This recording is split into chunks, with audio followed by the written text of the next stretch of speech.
আসসালামু আলাইকুম। অনেকে প্রশ্ন করে ভাইয়া সত্যি কি মালয়েশিয়া কলিং ভিসা চালু হয়েছে? আমাদের এজেন্সিকে কি আমরা পাসপোর্ট ও টাকা দিতে পারবো? আমরা কি লেনদেন করতে পারবো?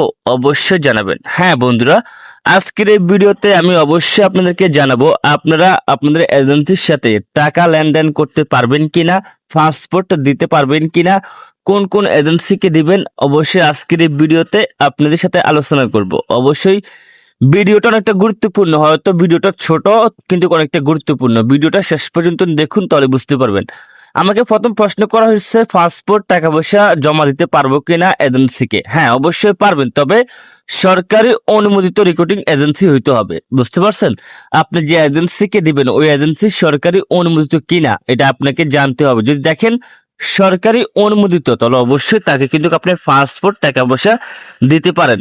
অবশ্যই দেওয়ার আগে বলবেন আপনাকে কতদিনের ভিতরে নেবে। আর ভালো কোম্পানিতে যাবেন, ভালো আপনার কোম্পানিতে গেলে সুন্দর করে কাজ করতে পারবেন, ভালো স্যালারি পাবেন। অবশ্যই মালয়েশিয়াতে অনেক ভালো ভালো কোম্পানি আছে, আপনারা যাইতে পারবেন, তাতে কোনো সমস্যা নেই। হ্যাঁ, যারা প্রশ্ন করছেন টাকা লেনদেন করতে পারবো কিনা, হ্যাঁ অবশ্যই টাকা লেনদেন করতে পারবেন, তাতে কোনো সমস্যা নেই। তবে কোনো আপনার বেসরকারি এজেন্সিকে কোনো দালালকে টাকা পয়সা দিতে পারবেন না, একমাত্র রিক্রুটিং এজেন্সিকে টাকা পয়সা দিতে পারেন, তাতে কোনো সমস্যা নেই। যেহেতু এখন কলিং ভিসা চালু হয়েছে, আমাদের আর কোনো চিন্তা নাই, শুধু এখন টাকা লেনদেন করলে আপনারা মেডিকেল করতে পারবেন। সবাইকে ধন্যবাদ।